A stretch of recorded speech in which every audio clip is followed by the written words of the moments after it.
Hello, Kamesh Garu. Please unmute.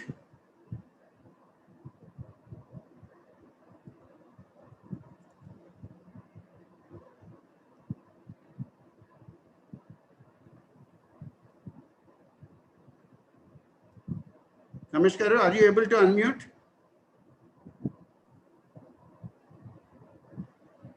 Yes, you have unmuted, sir. Unmuted? Yes, yes. Okay. Kamesh Garu, could you hear the prayer song, sir? Yeah, prayer song. It's half the prayer song was heard. Oh, okay. After, I was on mute and I could not. Yeah. It was half the thing is. So shall I play it again? Would you suggest? I would suggest you play it again. Okay, sir. Thank you.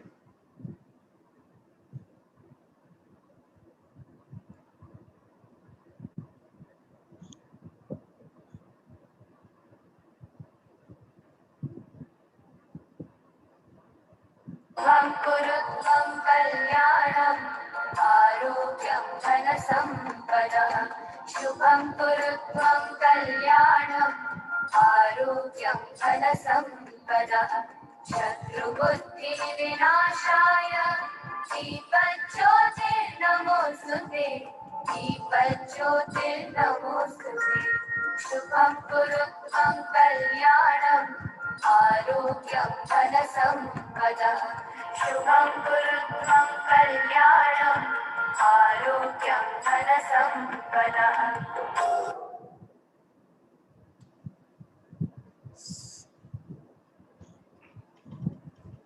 Now I would like to convey the four-way test. The four-way test, as usual, which is applicable to anything that we do in our lives, which is a great thing that the Rotary has started off. Is it the truth? Is it fair to all concerned? Will it build goodwill and better friendship? Will it be beneficial to all concerned? And I would end it with the thought of the day. The thought of the day, nothing better than saying, stay home, stay safe.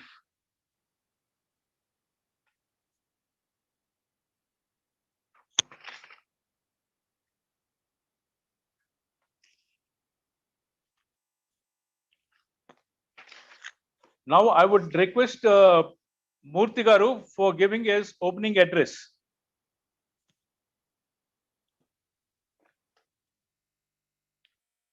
Unmute. Thank you, sir. Before I give my opening address, I recognize Dr. Ravi Vatlamani Garu also joined. Thank you for joining, sir. So, respected District Governor Hanumant Reddy Garu, Assistant Governor Parthasarathi Garu, and our very backbone of 3150 district, past District Governor Dr. Ravi Vatlamani Garu, and a galaxy of other district governors, IPDG and district governors, past district governors, and district governor-elect Prabhakar Garu, DG and Rajshekar Reddy Garu, many of the district team who are here, trailblazer presidents, secretaries, members, all co-sponsoring club presidents, secretaries, members, and all Rotarians, Rotary actors, and my own club members and my friend club members, Asi Satyanapalli, and the guest speakers tonight and senates, a very warm welcome to all of you. Thank you all for joining this seminar tonight. The thalassemia is a much heard term, but not much understood term. It is a silent killer, really. It kills lots of innocent children out of no fault of theirs.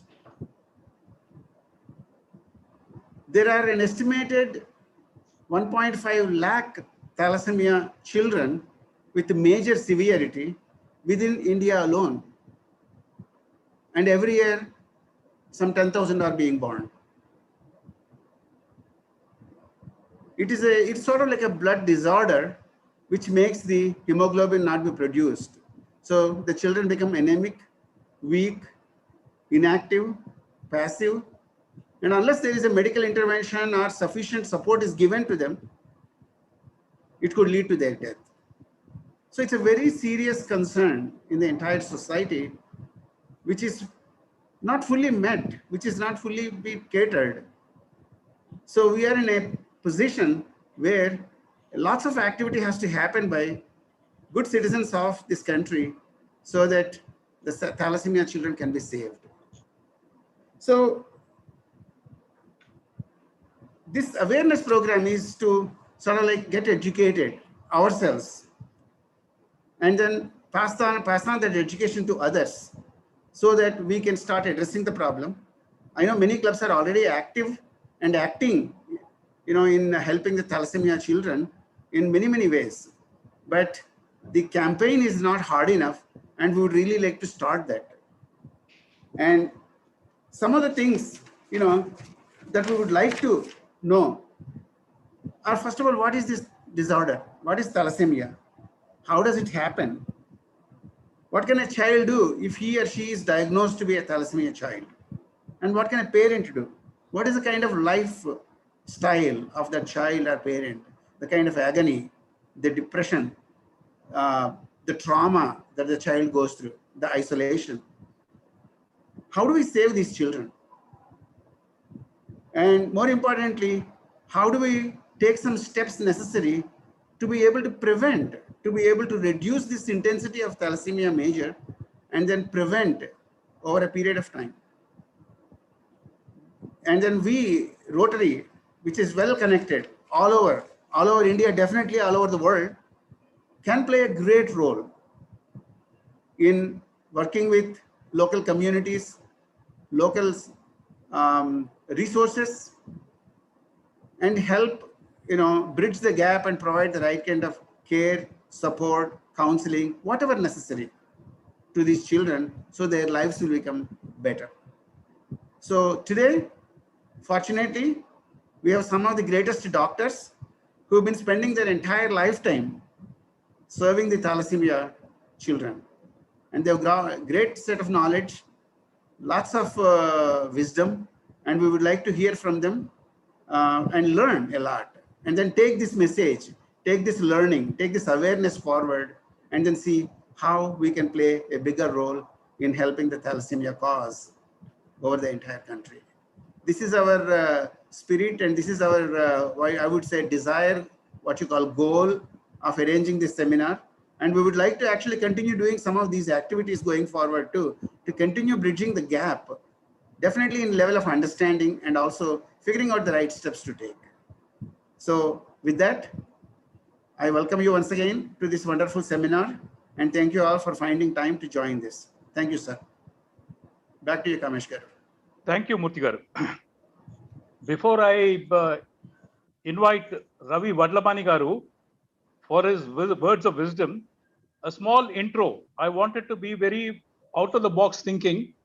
If I have to give his credentials, it will run into 2-3 pages. So I said out of the box thinking. What I do is Ravi is Suraj. He is the sunlight. And R is true Rotarian. A is advisory capacity, always welcome. V is visionary, who anticipates the requirements and works towards it. I is involvement, which is total and ensures that projects taken up are completed in time. And his motto is do good in the world. I also happen to check as what Vadlamani means. Vadlamani means it is tappaka undalsindi, means surely he should be there. That Vadlamani means. So, and now he is appointed as a world chair for Rotaract of Rotary International for 3 years from 21 and 22. I thought I would concise all this, but I think the credentials of his and then put it in these small words. Thank you, sir. Can I request Ravi Vadlamani garu to say a few words?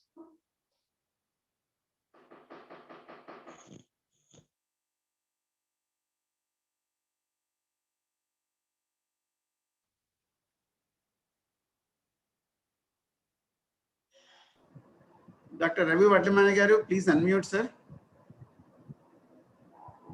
I believe we need to allow him to unmute. Yeah, thank you. Thank you, Thank sir. you, Murthy garu, Kamesh, and thank you for that lovely introduction. I'm happy you did that instead of reading the biodata. In fact, I would urge, at least in my district, our district, for all Rotarians who are here, not to read the biodata, because everybody knows me. I've been in Rotary for, so many years, almost 4 decades. So every knows me. So please do not read. And I like the innovative style in which you introduced me. Thank you very much for that. And Murthy garu, thank you for inviting me to this lovely seminar. I've seen that there are wonderful doctors who are going to take us through the various reasons for thalassemia, and perhaps they will also give us the role for Rotary to play. I also saw that you are associated with a blood bank, and of course, most thalassemia patients require blood on a very frequent intervals. I manage a blood bank, or I administer a blood bank at Guntur with components. Recently, we have also got a global grant worth of almost about 1 crore of rupees. Our district governor Hanumant Reddy came and inaugurated it. So we give free blood to the thalassemia patients. I suppose that is a very critical role for Rotary to do. Try and get free blood to the thalassemia patients, because they require blood at a very frequent intervals. And of course, awareness for during before marriage itself, that couples should not be of close cousins and things like that. There are some scientific evidences regarding that. So these two are some of the roles which I thought, and of course there can be so many other roles. But during this course of the seminar, I'm sure each of the Rotarians present will be educated well enough by those qualified doctors on the cause, the remedies, or the action points for Rotarians. And I'm sure Rotarians will take up that. And Sainik Puri is in the forefront for the thalassemia project. Murthy garu, I'm sure we will be able to do that project. It is just because, it is on a back burner because of this other COVID engulfing the world. And this is not the right time for partners to react. So come July, we will ensure that the project will be done. And we wish you all the best. And thank you once again, Kamesh garu. And I wish all the Rotarians of Sainik Puri all the best. It's been my earnest desire for quite some time that I must come physically for your meeting. But somehow, I was, now of course I'm not coming out at all because we are all locked down. I hope we will come out of this situation. Rotary, of course, is doing some huge work for COVID rehabilitation and relief through the country. I'm a part of the task force, and now we are planning to install oxygen plants itself. Our district itself also is in the forefront. We have just on the process of importing some oxygen concentrators. Of course, the blood bank where we run, we are getting a lot of donors for the plasma. There are so many projects which we have taken up, but these are not enough. These are testing times, turbulent times, trying times for each one of us. I hope we'll come out of it unscathed. And I wish you all the best, my family of Rotary.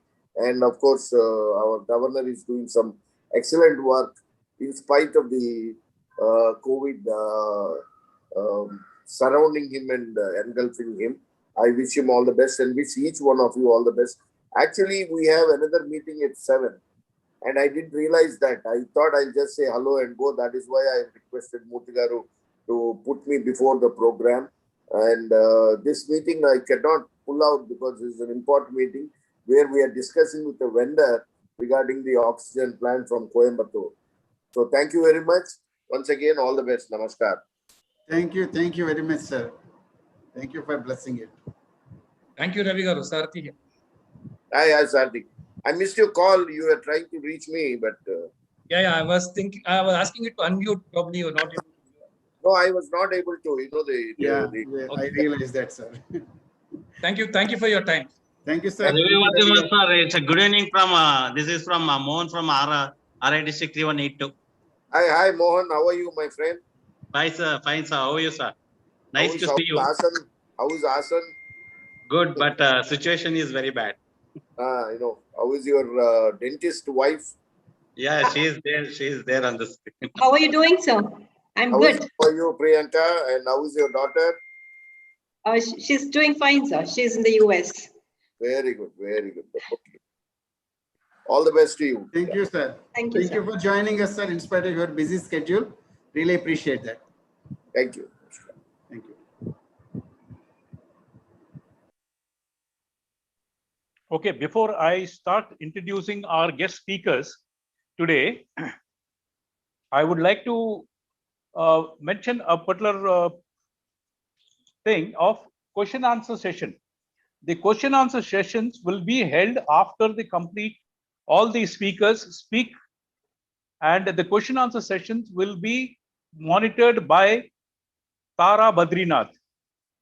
Now, I would also request while they are speaking, if there are any questions that you all want to ask, you put it in the chat box so that she controls the chat box and gets the questions properly and then accordingly puts it across for answering at a later time after the talks are over. Thank you.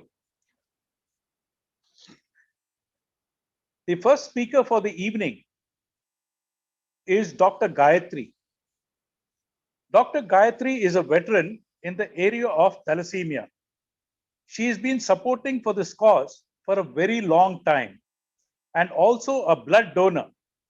She presently leads Tapadia Diagnostic Center in Banjara Hills. Also, Center for Thalassemia and Blood Disorders. She is totally dedicated towards the patients with medical help. Now, may I request Dr. Gayatri to put us wise on thalassemia.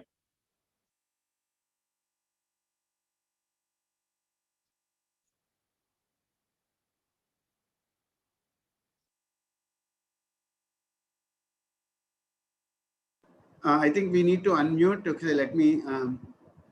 Dr. Gayatri, I think will have unmute. Ma'am, are you able to unmute?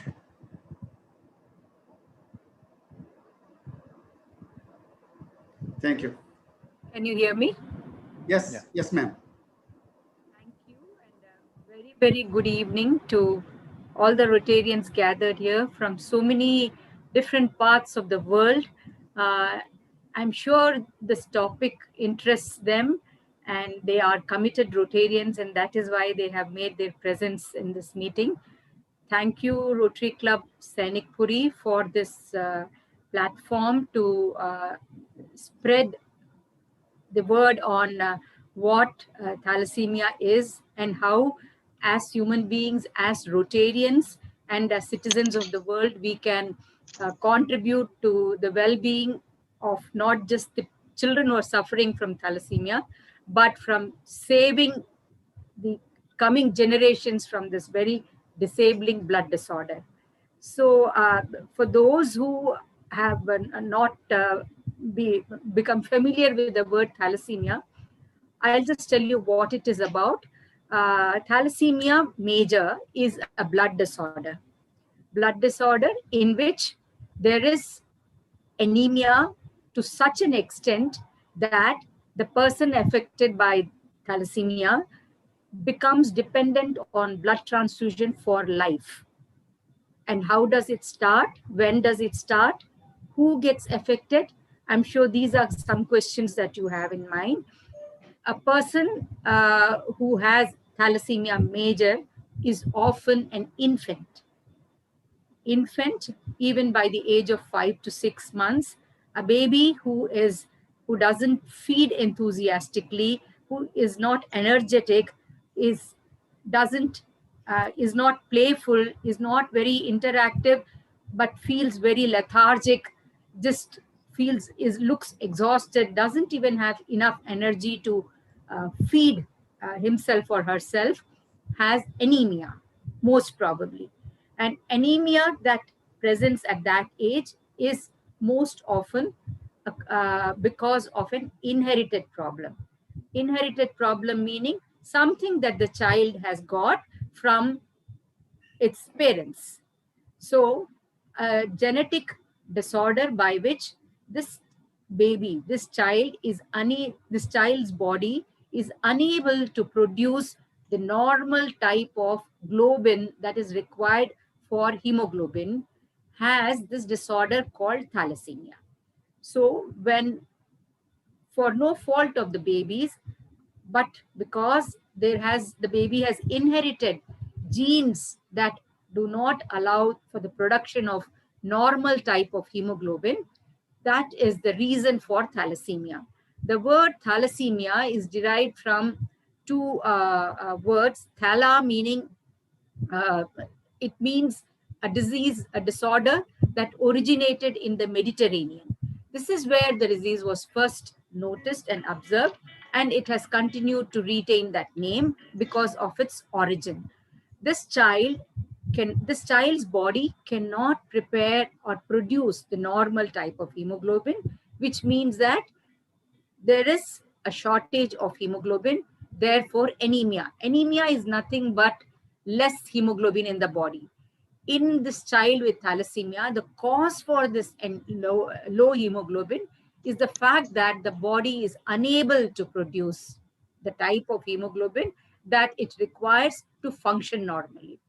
Why is hemoglobin production so important? Because the hemoglobin is what carries the oxygen molecule. It's like a courier, a very efficient courier.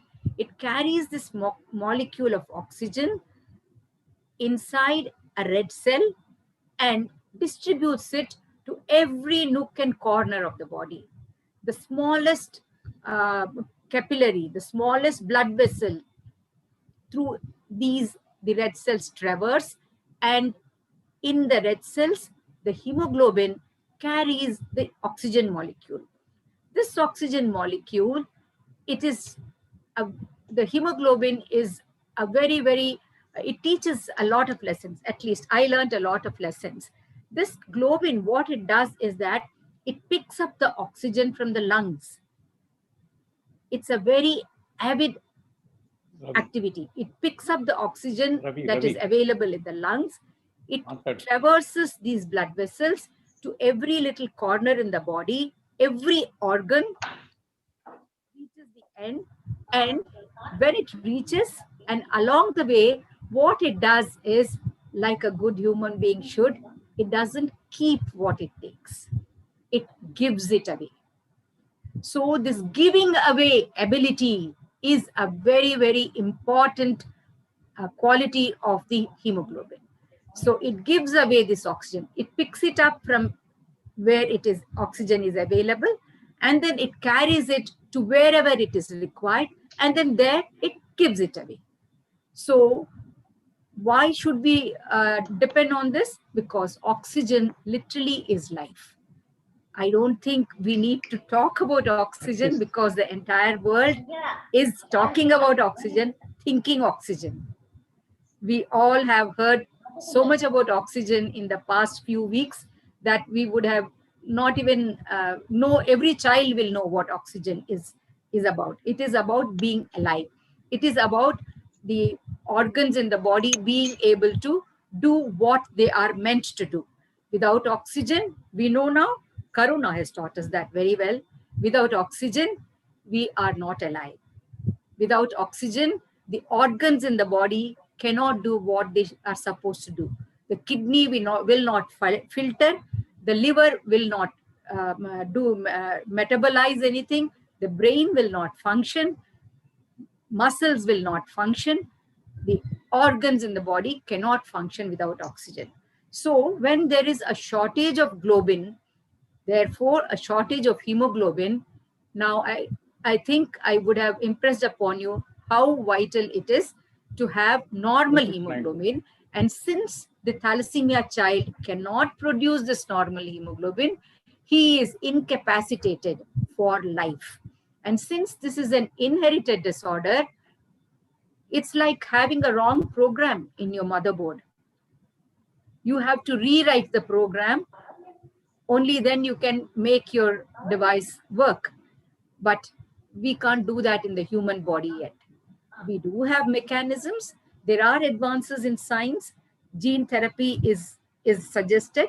Something that is even more feasible is bone marrow transplant, which helps the body, the affected body, to change the type of code that is there for the formation of hemoglobin, and then the normal hemoglobin can form. So what does this do to the child? How will we identify a child with thalassemia?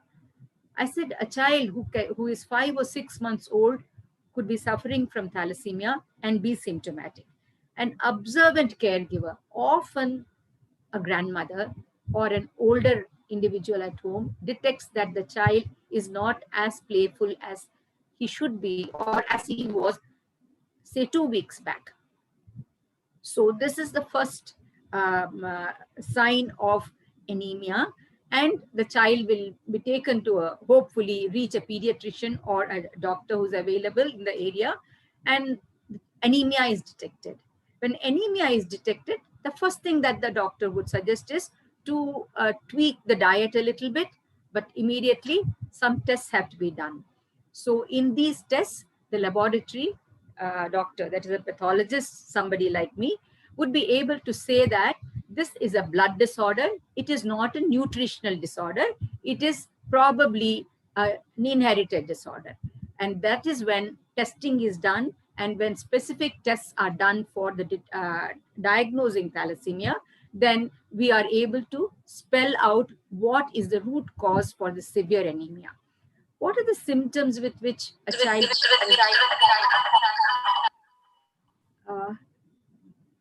there was a reverb. Is it okay now?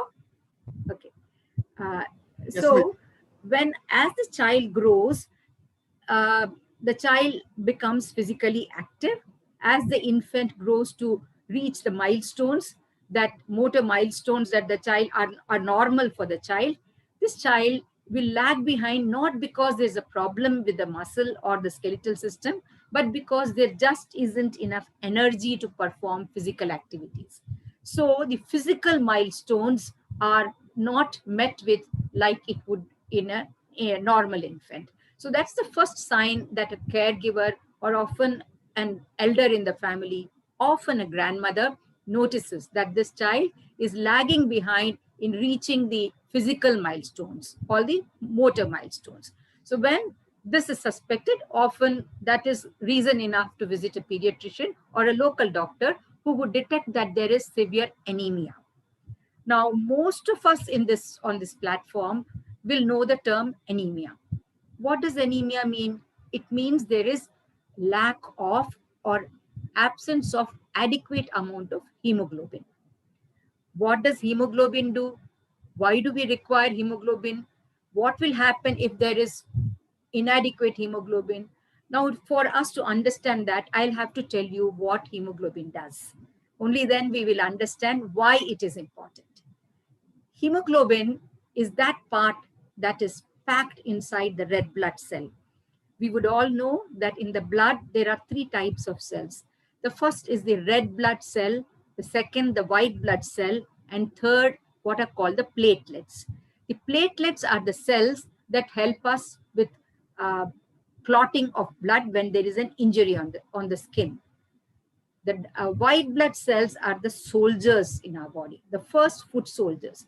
Whenever there is any form of insult to the body, the white blood cells reach there impromptu and start the action that is required for healing.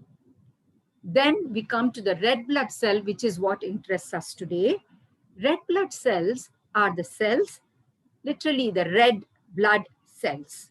These are the ones that give the blood the color red because they contain a pigment inside them, inside the hemoglobin, which gives it that color. Now, the hemoglobin that is carried inside the red cell. The red cell carries the molecule called hemoglobin, and I'm sure everybody on this platform is familiar with the term hemoglobin. You would have associated it with anemia. When somebody has anemia, you immediately want to know what is their level of hemoglobin. What is the percentage of hemoglobin in their blood? So why are we interested in hemoglobin just now? Because this hemoglobin is the one that carries oxygen. Oxygen inside packed is loosely attached to the hemoglobin, and this hemoglobin is carried inside the red cell. The red cell traverses the entire length of the human body, right from the huge heart, the big blood vessels, the arteries, to the finest capillaries, to the end of the tributaries of our blood vessels. The red blood cells traverse, and inside these red cells is hemoglobin, the molecule that is carrying oxygen attached to it loosely. Why loosely? So that it can pick it up from the lungs where the oxygen is available, fresh oxygen is available. Then it traverses these blood vessels, the capillaries, the arteries, the smaller blood vessels, the end blood vessels, which are the capillaries, and then to the end organs, where these red blood cells are exposed to the tissue, and the hemoglobin inside these red blood cells now gives away the oxygen that it has picked up from the lung to the brain, from the lung to the kidney, from the lung to the thyroid, from the lung to every little part of the human body, is traversed by these red blood cells carrying oxygen attached to the hemoglobin. Now, this oxygen is the fuel that is essential for the body to function. Every organ in the body is dependent on the availability of oxygen for it to perform, whether it is a motor activity like moving, or it is an activity like metabolism, or it is an activity, an intellectual activity. Everything requires energy, and this is supplied by the red blood cell in the form of oxygen. Now, what is the problem in thalassemia? What is happening in these children is that this hemoglobin that is present packed inside the red blood cell. The red blood cell carries the hemoglobin. Inside the hemoglobin carries the oxygen. Now, the oxygen that the hemoglobin carries has to be attached to it in such a way that it will pick it up from the lung where the oxygen is freshly available, carry it through all the blood vessels, thick and thin, to the end capillaries, and where it reaches or along the way, this red blood cell, which is carrying the hemoglobin, which is carrying the oxygen inside the hemoglobin should be willing to give away this oxygen all along the path and at the final destination. So the ability to carry oxygen and the ability to give away oxygen, like every Rotarian, you have to make your wealth so that you can contribute to the society. But your wealth, if you do not part with it, you are not a good red blood cell. You just have to be willing to part with whatever wealth in the form of knowledge, wealth in the form of ability, wealth in the form of physical capability, in every little and every big way. So this red cell carries the hemoglobin to which the oxygen molecule is attached. It picks it up from the lungs, the oxygen, and it carries it all along, and it should be willing to give it away easily. If it doesn't give it away easily, then it is not performing its function. So the key to the oxygen becoming available at every destination in the body, every nook and corner, is that this hemoglobin should function properly. Now we come to what thalassemia is, which is the topic of interest now. In thalassemia, what happens is that this hemoglobin is not the kind that will pick up and give away oxygen. So there is a faulty hemoglobin that prevents this body from being from making oxygen accessible and available to all the parts of the body. That's what is the basic problem in a child with thalassemia. When oxygen is not available, all these symptoms manifest. Inability to do whatever one can do. I think now anemia is something all of us are quite familiar with. What anemia does is that our physical ability, even our mental ability to concentrate and perform activities are incapacitated. So this child is born with an inability to form normal hemoglobin and carry oxygen to all the parts of the body, because of which this child remains stunted in physical stature. Intellectually, there is no problem. This child is intellectually fine. So thalassemia, what thalassemia does, or other forms of abnormalities of the hemoglobin like sickle cell disorder, you would have heard of that also. What happens in these children is that their body does not form the right type of hemoglobin, because of which their function related to all organs are affected. Now, this disorder is an inherited disorder. It happens because there is in the genetic composition of the child, every child is born with 2 genes for every property that the body has to perform.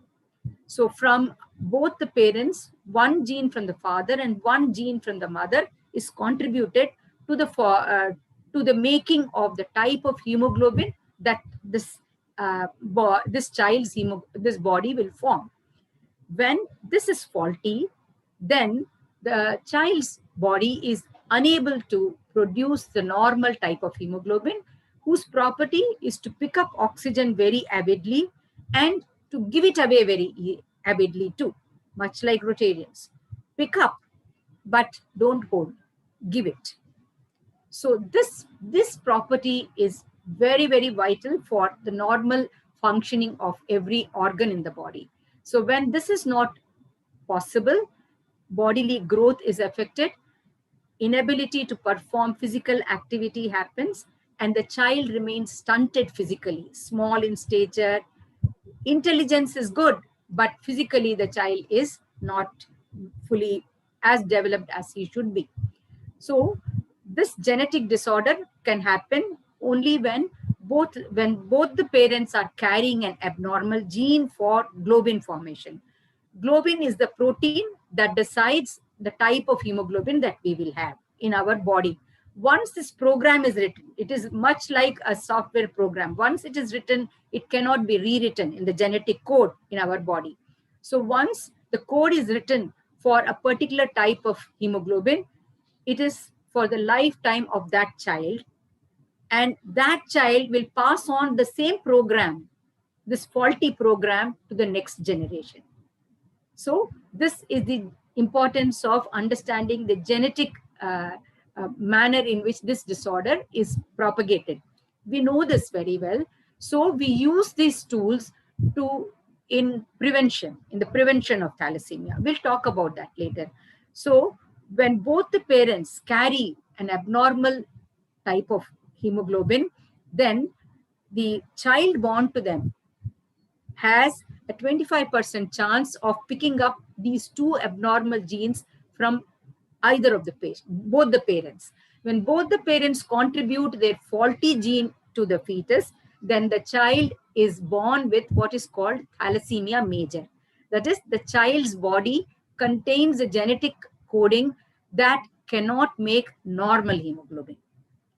So this is a genetic coding defect, which it's a manufacturing defect. So it's not the fault of the grahas or of the sunlight or of nutrition. It is a fault of the program that is written within the genetic code of both the parents. When both of them have a faulty program for hemoglobin formation, and if both these genes are contributed to the making of that child is born with inability to form normal hemoglobin, and that child will suffer with very severe anemia. Inability to form lack of hemoglobin is called anemia. So I'm sure everybody on this platform is familiar with anemia, so I will not spend time talking about it. But what it does, we should just recall. When someone has anemia, especially the kind of anemia that is seen in thalassemia, which is really severe, this child with thalassemia or thalassemia major, it is called thalassemia major, when both the genes are that the child gets, one from the father and one from the mother, when both these are abnormal, then it is called thalassemia major. And this child has no capacity to form normal hemoglobin. This faulty hemoglobin, this faulty program in the formation of hemoglobin is for lifetime of that child. So it is because we cannot rewrite this program, it is very important to understand if we can prevent it. And if we can prevent it, how can we prevent it? How do we detect it is one question. Does everybody with anemia, should everybody with anemia be suspect for thalassemia? Not that. But a child, an infant who is presenting with very severe anemia is definitely a very sure candidate for a possible thalassemia. When the child has both the genes, we all get one gene from the father and one gene from the mother. When a child inherits two abnormal genes for this hemoglobin formation, then the child has what I was telling you, which is called thalassemia major. That is, there is no normal gene for formation of hemoglobin in this child, and he will suffer from anemia right from the age of about 6 to 8 weeks. And it is not correctable by giving the right kind of food, right kind of protein, mother eating properly, all that. It cannot be corrected. This is a coding defect. This is a genetic coding defect, which cannot be rewritten now. So it is also important to understand if we can prevent it. Can we prevent this error from happening? Can we prevent this coding error from being propagated? Yes, we can. All of us can. All of us can do it. And in fact, I would like to, at this instance, recall that I have been a Rotarian for more than a decade, and I have been a member and I've been president of the Rotary Club of Hyderabad North, through which, with the support of PDG Ravi Vadlamani, Sam, we had a matching grant program through which we did thalassemia carrier detection in young people, in college girls, and we detected and we could counsel them about their futures. So why am I talking about it? Because preventive strategies are the only way we can take care of this problem. Because what the problem does to the child is immense. You can imagine a 6-month-old suffering from anemia that is so severe that we have to depend on the blood banks. Arohi blood bank has to come and become saviors for our children with thalassemia major. Without blood transfusion, they cannot stay alive. Without blood transfusion given every 3 to 4 weeks, this child has death staring at his or her face. So how can we prevent it? By being able to detect people who are carrying this abnormal gene. So one of the things that we did in this matching grant program was to detect beta thalassemia carriers, sickle cell carriers, and then we provided counsel for them on strategies on prevention of this disorder being propagated to the next generation. So what happens if somebody has thalassemia? So now thalassemia, what it does is that this child is not going to form normal hemoglobin ever in his body. Unless some major intervention is done, the genetic coding is changed, only then this child's body can produce normal hemoglobin. For that, either a bone marrow transplantation or a genetic code rewriting has to be done, which is certainly not a simple procedure even in today's world, although it is feasible, but not accessible to every Indian child who is affected by thalassemia. So this child is born with an inability to form the normal kind of hemoglobin that he requires for his lifetime. And what happens because of that is that this child remains dependent on blood transfusion for life, which means that blood banks like the one that Dr. Aditi manages, the Arohi Blood Bank, the Rotary Blood Bank at Challa Hospital, the blood bank at Red Cross Society, innumerable blood banks. All of them have to stock blood to be able to support the lives of these children who are born with extremely disabling disorder. Why are we talking about it in length? Because it is possible to prevent it. It is possible to prevent the birth of a child with thalassemia major. How do we do that? We can detect people who are carrying this abnormal gene but do not manifest the disease. That is, we all carry two genes for every property, for the color, the kind of hair I have, kinky hair, straight hair, black hair, gray, brown hair, whatever, short hair, long hair. We all carry genes, one from the father and one from the mother. Similarly, for the formation of hemoglobin, we carry two genes, one from the father and one from the mother. When both these genes for hemoglobin formation are faulty, then the child who is born to that couple cannot ever form normal hemoglobin unless there is an intervention that changes the genetic code. Something that changes the genetic code. And we do not know that until after the child is born. So what we do is that what is done is once the child is born with two defective, one abnormal gene for hemoglobin formation from the father and one abnormal hemoglobin formation gene from the mother, when a child inherits both, we all carry two genes, one from the father and one from the mother for all the properties in our body. When both these genes are of one kind, which is abnormal, then the child born to this couple, this child's body can never produce normal hemoglobin. It will be producing only this abnormal type of hemoglobin, which leads to the disorder called thalassemia and other diseases like sickle cell disease. You would have heard about those two. So this child can never form normal hemoglobin and he will be dependent on blood transfusion. That is where the blood banks come in, and that is where voluntary donations are sought from Rotarians often. The Rotary Club that runs the blood bank also supplies this. But for our children who are suffering from thalassemia, our mainstay remains the Arohi Blood Bank, which is managed by Dr. Aditi Kishore, who is on the panel today. So without friends like that, we cannot help these children. What it does to the child who is born with thalassemia major is that this child will remain dependent on blood transfusion for his or her entire life. From the age of about 6 to 8 months to the end of the child's life, blood transfusion is required to support the life. If blood transfusion is given, this child will lead a normal life.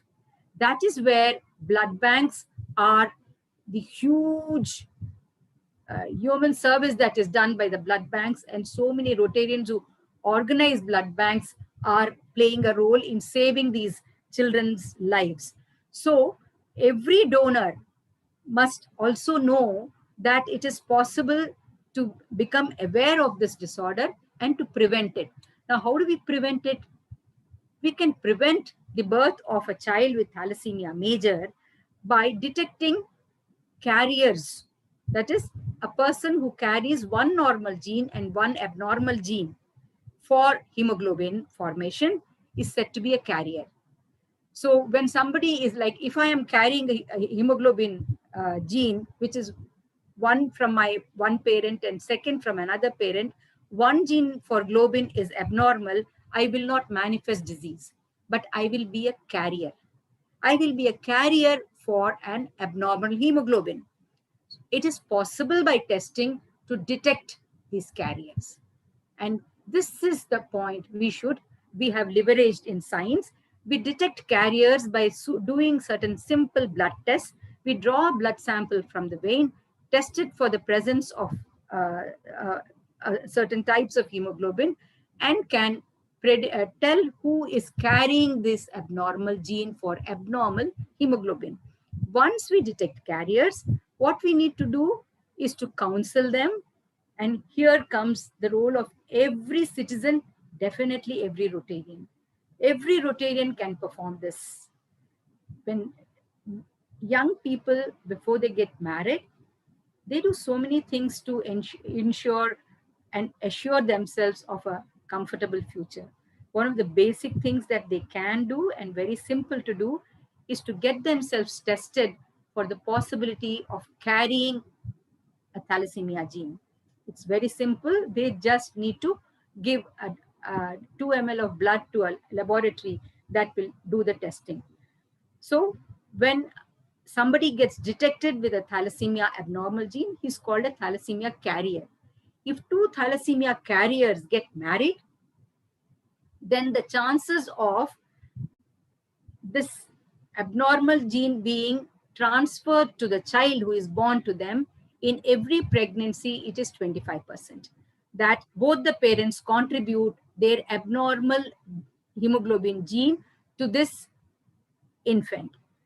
If both of them have contributed abnormal gene for hemoglobin, then the child born has thalassemia major, and he suffers from the problem for which he is dependent on blood transfusion for his entire life. Every 2 to 3 weeks, the child comes to Arohi Blood Bank, to Rotary Blood Bank at Challa in Hyderabad, I'm talking about, and asks for blood. Asks for red blood cells, packed red blood cells. And that is when NGOs have to run centers that will provide free transfusion facility. You cannot imagine the burden that these families will carry. Every 2 to 3 weeks, the parents have to bring the child, ensure that there is suitable blood available, safe, appropriate blood available, timely. This is the kind of service that blood banks like Arohi are providing us. Safe blood, the correct type of blood group, cross-matched, required at the time when it is required for every child with thalassemia. So just think about the load on this family. So every once in 2 to 3 weeks, as a child grows, the blood requirement increases. If the child grows close to normal, then the blood requirement will be even more, which means every 2 weeks, every fortnight, the child will report to the blood bank and ask for cross-matched safe blood. And centers like ours, we run a center that provides free transfusion facility. We do not charge them a pie for anything. We have trained staff to monitor their blood transfusion. We have a blood bank like Arohi that supports us. We have a blood bank like the Rotary Blood Bank in Challa Nursing Home. And Red Cross, there are many blood banks that help us, but we are dependent on blood from every citizen, healthy citizen, to keep these children alive. If they are given timely blood, they lead normal lives. All they require is safe, timely blood transfusion. And I'm sure every citizen and definitely every Rotarian can commit himself and herself to doing this. Now that we are donors, it is even more important. Now that we know that this disorder is inherited and how deadly it is, we can also think about how to share this knowledge with others and help them to prevent the birth of a thalassemia affected child. Is it possible to prevent the birth of a thalassemia child? Yes, very possible. We can do very simple blood tests to detect a person who is carrying, that is one gene normal, one gene abnormal. for thalassemia is called a carrier. We can do simple blood tests and detect individuals who are carrying the thalassemia gene. We can counsel them prior to marriage. If they have not yet got married, if they're contemplating marriage, then the best time to get tested for the presence of an abnormal thalassemia gene, that individual is called a thalassemia carrier. The best time is before marriage.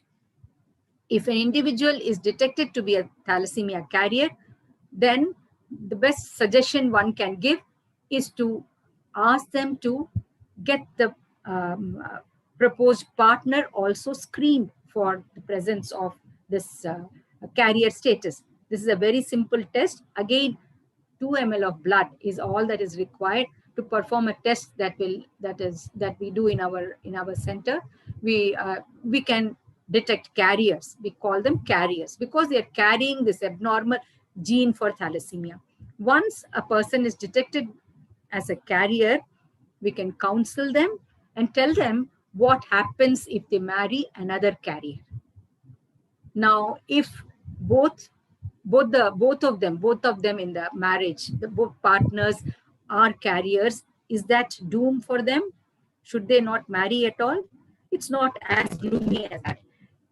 It is possible to detect thalassemia major child or a child who will suffer with the severe form of disease that I just described in the fetal stage. So during the pregnancy, during the first few weeks of pregnancy, it is possible to test and do a sampling in the fetus and find out if the fetus has thalassemia major or not. And if after that, the couple can be given a choice of what they wish to do with that information. This is possible and it is practiced. So it is medically safe and it should be shared with anybody who gets detected with a thalassemia. Maybe they got tested after marriage. Very often the obstetrician, the gynecologist will ask a young mother who comes in the early stage of pregnancy to undergo this test for thalassemia carrier status. If the pregnant woman is detected to be a carrier, then the husband is tested. And if both of them are detected to be carriers, then we can do a sampling from the placenta and subject that to testing that will tell whether the fetus that is growing also has any risk of thalassemia major. So there are a lot of medical advances that will help at every stage, but the simplest is to prevent the conception of thalassemia major child by practicing advocacy, by providing counseling, by providing facility for screening, by detecting and then counseling carriers about the risk of marrying another individual who is a carrier. So when we detect a young person to be a thalassemia carrier, it is imperative that the potential partner must be screened. Now, if this testing has not been done premarital, it can be done preconception. It can be done during the first few weeks of pregnancy. It can be done anytime. But the best is to be informed before the child is conceived. That gives the couple the comfort of making choices, making the right choices. After conception, you can do testing and detect whether the fetus is having abnormal hemoglobin. But at every step, it is possible to help the couple. But the first thing is to become aware that this can be done, that this is medically possible to help them with an intervention. Thirdly, that there are resources available for testing, for screening, for counseling. And that is where Rotarians have a huge role to perform. Of course, Rotarians have a primary role in supporting blood banks like Arohi, where blood donation is the main substance that this child born with thalassemia major requires. Everything else is secondary. Without blood, the child is not going to be alive. So that is where blood banks are the lifeline. It is very important to understand that these blood banks can serve the needy only if their stocks are full. Safe blood, timely blood is the need for of these children who are born with thalassemia. Now I can talk volumes, I understand, but I think I should allow you to digest some of the things that I have just spoken, and I am sure you will have many questions. I will leave it for you to ask me questions, and hopefully I have triggered everybody on the platform to think about something that is actually preventable, something that Rotarians are extremely good at supporting society where it most needs. It needs most. Blood is something that nobody can purchase or should not purchase. So Rotarians have always come to the fore in organizing blood donation camps. Even before Dr. Aditi talks, I will just say one thing, just to emphasize when she also makes her point, that it is not necessary to hold blood donation camps to help people who require blood.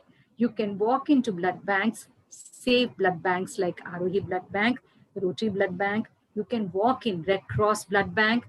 All these are blood banks, whichever blood bank that you are comfortable with. You relate to somebody in that entire setup, relate in the sense you feel comfortable going to any blood bank.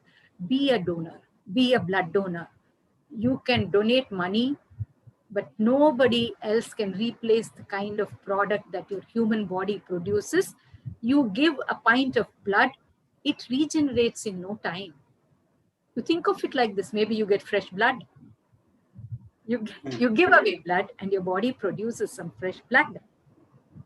And blood banks require blood to be able to support these children. Now, what happens when a child is born like this is that he or she remains transfusion dependent for his or her entire life.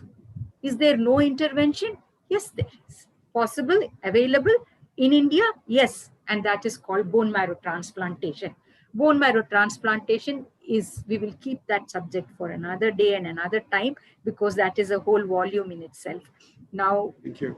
we should talk about prevention and how to support, and I will stop here. I will wait for you to ask me questions and hopefully address your curiosity. Thank you, ma'am. Thank you. Kamesh garu.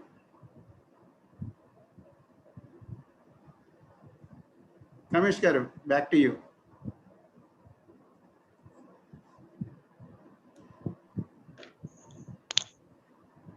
So are you able to hear me, sir? Yes, sir.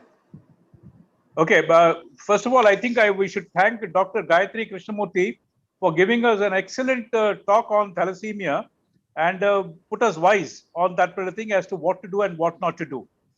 As a matter of fact, I would request the next speaker, Dr. Aditi Kishore, a gynecologist and an obstetrician by qualification and a private practitioner.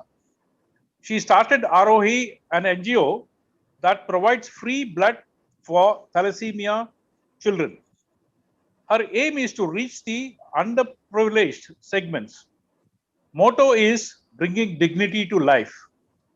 Presently, Arohi Blood Bank serves 200 thalassemia and leukemia children, giving them free blood for transfusion.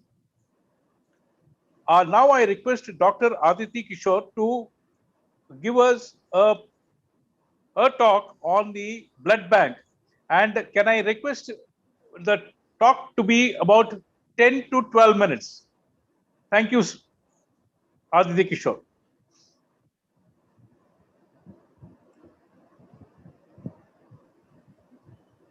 Can she be unmuted or something?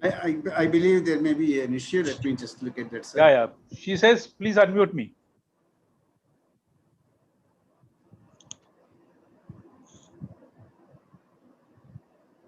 Ma'am, you can unmute now.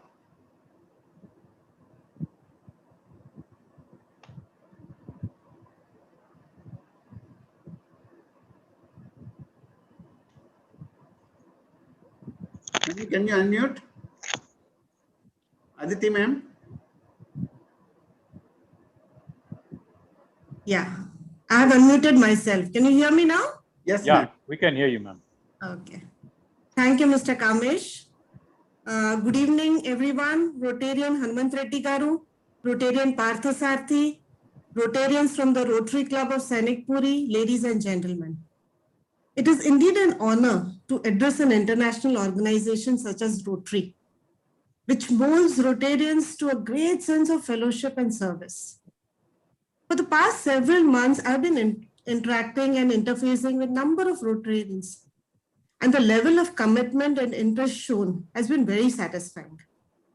My sincere thanks to each one of you. Today, it's an International Thalassemia Day, a day to create awareness of this deadly disease. As Dr. Gayatri has given us in great detail about what thalassemia is, I would just say that Arohi's theme of blood transfusion was essentially driven by the plight of these affected segment of our community.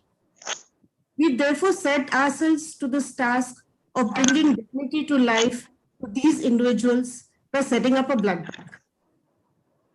Our vision at Arohi Blood Bank is to have a center of excellence in blood banking, which is committed to safe and high quality blood for thalassemia and leukemia children free of cost, thereby enabling them an opportunity for a normal and holistic life, which is this blood donation is based on voluntary blood donation and is guided by the principle of compassion, care, and uncompromising adherence to integrity. So our mission has been to provide high quality and safe blood and blood products to children with thalassemia and leukemia in Hyderabad, and also all those who come from various districts, in Telangana, Andhra, or even Karnataka. And we also create an awareness for thalassemia and its prevention so that over a period of time, the incidence decreases. Our mission has been to make blood donation a 100% voluntary one, replacement donor. And this is by building a pool of individual donors and also institutional alliances who believe in voluntary blood donation. At the beginning of 2021, Arohi, as a non-profit basis, has supported more than 48,500 units of blood collections and approximately more than 72,000 issues of blood and blood components to various beneficiaries. Majority of them are thalassemia and leukemia children. And all of this is free of cost, while a small portion goes to the others who require blood on a cost basis. That's a minimal cost, processing cost. Very strangely, we see that in this blood banking segment, people all the time talk about blood which is needed for various surgeries, or if patients who are met with accidents, or patients at the time of deliveries. All this is required definitely, but there are these blood disorders of which thalassemia and leukemia, which are not recognized and are left unattended or uncatered to. The majority of the blood requirement by patients is on an emergency basis. These children require blood on a sustained basis, which is a huge difference. Here, there is an acute and sustained need of blood and blood products by children of thalassemia, where there is an early destruction of red blood cells leading to anemia, as Dr. Gayatri has already pointed it out to us. They require blood every 15 to 20 days throughout their life. And this need has been our driving force to reach out to them. And so far, we have been reaching out to minimum of 150 to 200 beneficiaries of thalassemia children every month. We must realize that these beneficiaries don't quantify as patients, whether as we are understand in the general public as patients are. These children are capable of leading normal lives like you and me.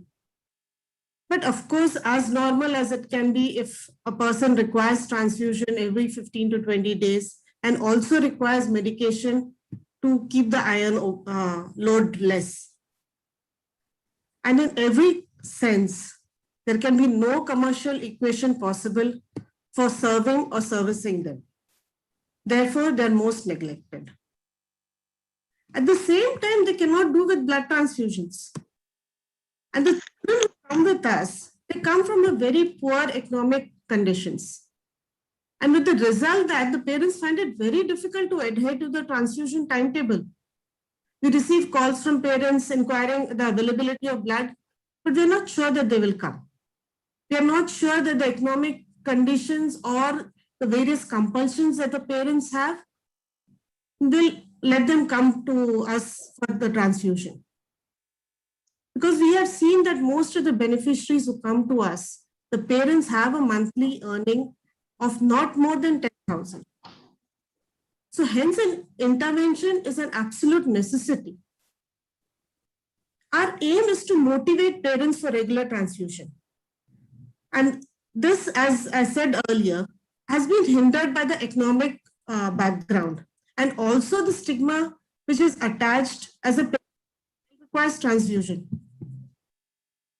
So we at Arohi try to maintain us as an important lifeline for these beneficiaries. And the only answer here is an NGO format for by volunteering services. Our experience has shown that the only way to serve this segment is to outreach, both inbound and outbound. I'm actually on a marketing mission right now. Marketing for human resources contribution in terms of voluntary blood donation, mobilizing more volunteers to come and donate blood, spreading awareness about it, and not just donating blood when there is an emergency. I'm not here seeking funds. Funds are definitely essential to run the show. But our monthly requirement in terms of the time needed by the people to spend volunteering for creating an awareness on blood donation, coming to donate blood, or to create an awareness on thalassemia, far surpasses the financial requirement. We have handled over more than 1.5 lakhs humans over the last 12 years. But the cumulative monetary spend is marginal compared to the effort. So the key learning for us in our last 12 years is that the effort is more human than monetary. Effort requires human support as individuals and as collective warriors. And when we look at blood and blood donation, I can actually describe blood as a medicine, and it is perhaps the only medicine which is natural and human in its content. It is the only medicine and medication you cannot buy. You have to just go and seek from a person. As a healthy person, we all have surplus blood in our body, which we can donate without losing anything. And it is a unique situation for us, where both the recipients and the donor are blood neutral. This is not a case of someone giving and going short of anything, especially if you have identified a donor properly. God has given us enough opportunity to donate, while He still takes the responsibility to recoup the donor. So some interventions that we propose at Arohi are upgradation of the Arohi infrastructure to support blood collection and a processing mechanism. And this we have found it to be essential because of the COVID pandemic, where there was a huge disruption of our operation because till the pandemic, our main source of blood was through camps. And with the pandemic happening, the camps came to a standstill. But we had to continuously service the need of this group. So what did we do? We initiated a number of new and alternative methods to mitigate this. And this included a number of walk-in donors. Donors would walk into the blood bank and donate. So for this, we want to increase the infrastructure. We want to operational setup also has to go up a little bit because we want to have a sustained collection and transfusions of more than 200 children. For this, we seek a collaboration to build an awareness with various voluntary organizations for voluntary blood donor encouragement, as well as encouragement to support the awareness camps which are necessary to create awareness on thalassemia, which, as we already have heard, can be prevented to a large extent. So we can all plan various awareness sessions together. I would request and encourage the participation of the Rotarians and the Rotaract members to join us actively in this endeavor. In conclusion, I would like to say the sign of a blood bank doing well is when the number of issues will actually start coming down. As an organization, our mission to see our product consumption coming down is the signal of the end of this dreadful disease. Thank you very much for giving this opportunity to speak to all of you. I really look forward to working together. Thank you. Thank you, Aditi Kishore ma'am. I think you have given us a lot of inputs as to why we should donate blood. You know, that is what is, I think, is a basic prime thing. I think we will be motivated by your talk to do this, and then let us hope for the best, sir. Thank you. Thank you. Thank you. Now I would request Dr. Dheeraj Kaveri. Dr. Dheeraj Kaveri is a qualified physiotherapist, yoga instructor, wellness coach, and health promoter.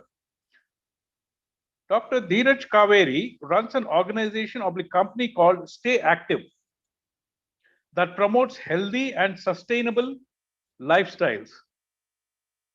Also associated with Arohi Blood Bank and donated blood about 57 times. The motto is donate blood and stay healthy. Over to Dr. Dheeraj Kaveri.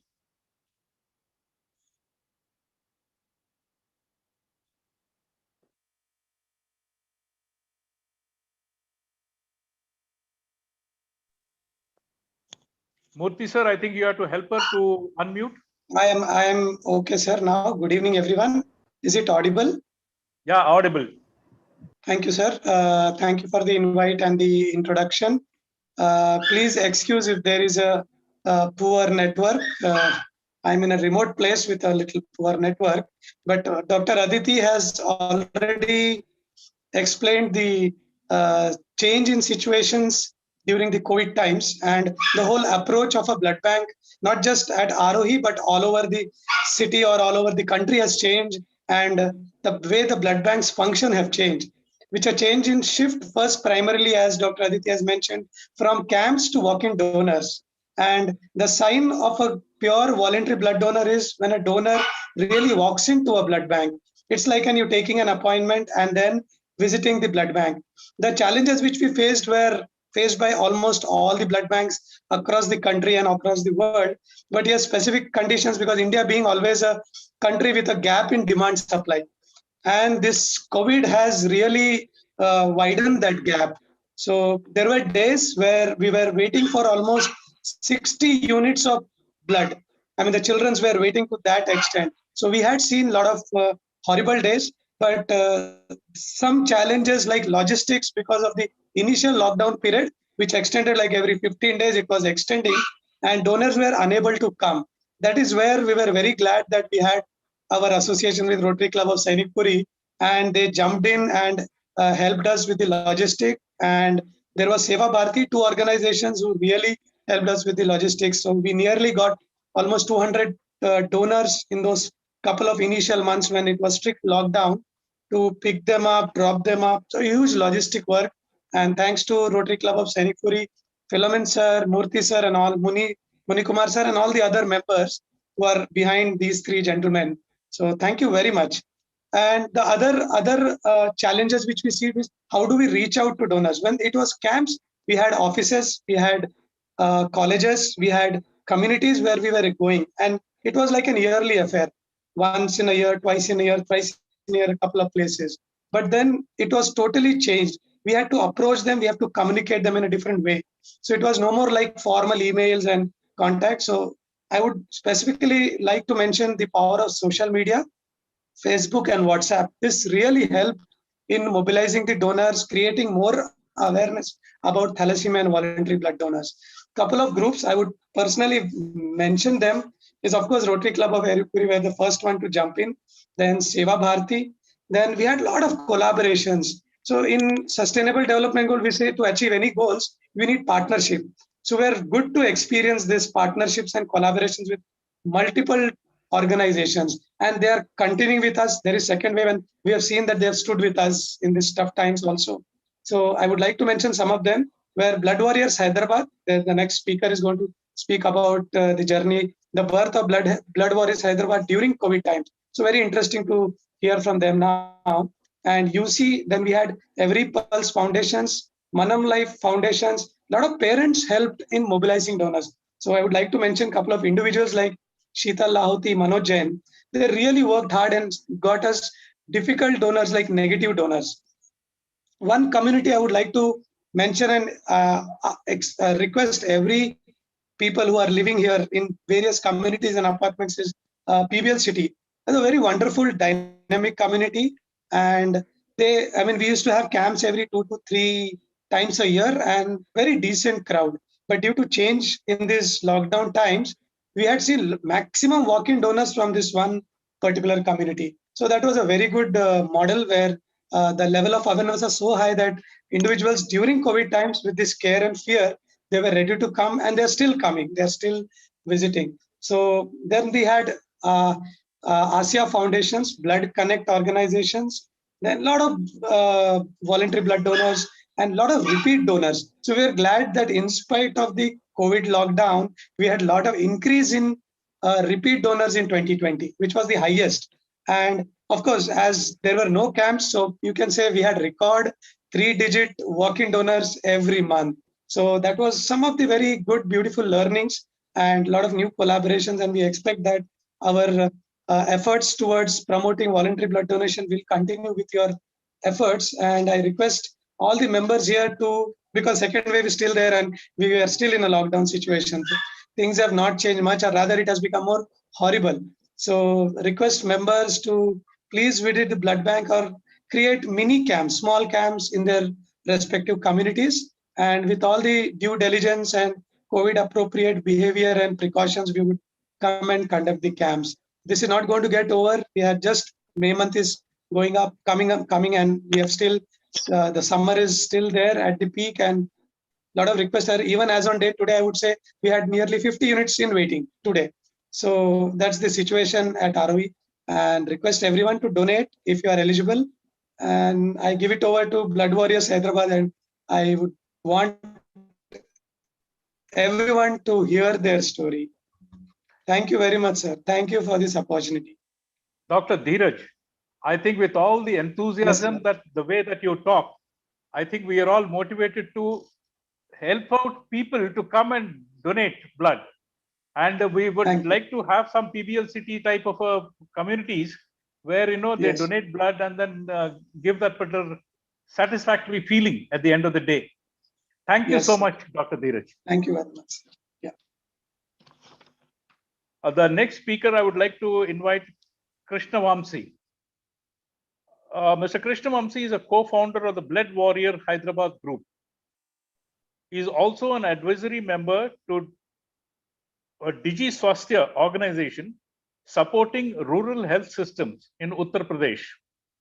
He is fully involved in social sector of child care, education, environment, and health for the last 6 years.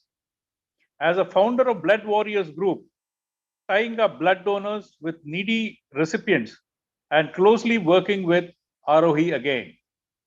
Over to Mr. Krishna Vamsi. Thank you, sir. Thank you very much. So I just learned that we as a young generation are more dependent on presentation. I would request the co-host to give me access to share the screen. You can make the presentation, Krishnavamsi. I am not able to share the screen, sir. You can do the share. Can you not? No. That's You're not able to? Okay, let me see.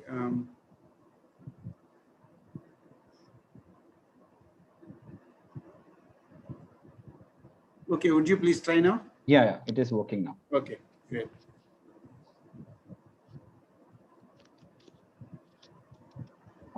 Can you see the screen? Yes.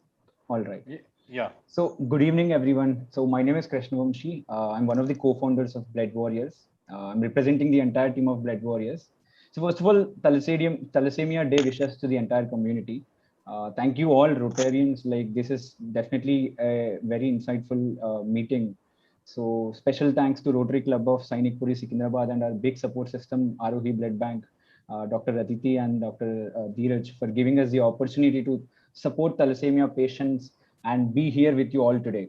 So with a hope that each of you and your family members are doing safe and healthy in this pandemic, I'm going to talk about Blood Warriors, a youth-driven organization, and how we could bridge donors to patients during these difficult times of COVID.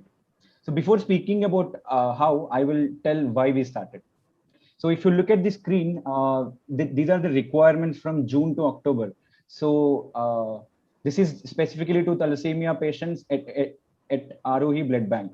So you could see days where it went to 45 units per day, and then there were days where we needed only 5 units. On an average, the daily requirement was around 16 units per day, which means 10 plus thalassemia patients needed blood each day. And this was during peak lockdown. So these stats are not only at Arohi Blood Bank, like these are just at Arohi Blood Bank. Now imagine other thalassemia centers and blood banks in Hyderabad, Telangana, or in the entire country. There's a huge gap between blood donors and then the requirement. So the footfall of donors was not reciprocating to the requirement. So we as young people saw this gap and then wanted to involve ourselves because we had a lot of time during lockdown. That's when we thought we need to do something, but there's a story behind why we started. So it was during the April after lockdown started when there's a requirement that came to my WhatsApp of O positive blood requirement for thalassemia child. I was not eligible because of a rabies shot that anti-rabies shot that I took, but I've seen the same requirement being shared on WhatsApp after a week saying that the child's health was worsening. This started making me feel bad because I was healthy but I could not donate. And then there are many donors in the country, and then this child who did not do any mistake was suffering. So my ineligibility started making me feel guilty. And I shared this with a friend, Sandeep. He's also a co-founder, and told him what we need to do because we have been in the social sector and we need to address this issue, which is not even touched by majority of the society. That's where this journey started because I also volunteered with other organization with Arohi. I reached out to Dheeraj. That call actually changed the entire picture of us, and then we started Blood Warriors. We slowly started realizing that the more we support, the more requirements started coming in. That's when we rolled out requirement for volunteers and named ourselves as Blood Warriors. Otherwise, we were just working as WhatsApp group. So it was very random, but one motivation helped us move forward. If these real warriors, the thalassemia fighters who fight for life every 20 days, can't we give 20 minutes each day to support them? So I wonder how a feeling of guilt turned into an action and a movement and an organization, in fact, which supported more than 630 donations today. So as we are all young people, could do work on ground and make things possible. But then a question came to us: are we treating the symptoms of the problem, or are we addressing the root cause? That's when we started investing ourselves into understanding the problem to address it on a systems level. This is one example. Our team are doing mind mapping to understand each aspect of the problem, each stakeholder involved in the process. We are more structured now with a better vision and roadmap. This is one example of how technically we want to solve this problem. So this is our vision, mission, and the strategies that we thought will drive us. Our vision is to build a thalassemia-free India. It's big, but that's when the problem will be addressed fully. So we want to do it by enabling the community to build an ecosystem for thalassemia patients, by breaking all the stigma attached to blood donations, by creating awareness to stop the disorder at source. How do we do this? With a solution model called Blood Bridge, which I'm going to explain in the next slide, and with a collective action by involving parents, patients, blood banks, blood donors, NGOs, and most importantly, the government. And also introducing technology to remove all the misconception in the blood sector by establishing transparency and trust. And also by doing a research and advocating for better policies for thalassemia. So we are currently doing these things, blood donations and thalassemia awareness campaigns using social media, because majority of our country's population is youth, and on Instagram or social media, we want to nudge these young people to bring in the change. And then by blood donation camps, conducting monthly, bi-monthly camps to meet high requirements. And collaborations with different NGOs, like Dheeraj mentioned, how collaboration will solve the problems on at scale. So we want to scale up our operations and multiply the impact with these collaborations. And we're also investing ourselves into research so that our advocacy becomes strong. And we also induct, train, and put a lot of efforts in leadership and skill development for volunteer to upskill ourselves and contribute more to the cause. And bringing technology, because most of us are engineers, and then we want to bring that skill to make operations easy and bring in aspect of transparency and trust among blood donors, who has a lot of misconception. This is one of the learning that we have. There's a lot of trust issues. What if we donate blood? What if that blood bank is associated with blood mafia, and a lot of misconceptions. We're slowly clearing, and I'm sure with our donor base, I'm sure they are all trusting us. And this is the solution model that I was talking about, Blood Bridge. We call it Blood Bridge because it bridges the donors with the thalassemia patients.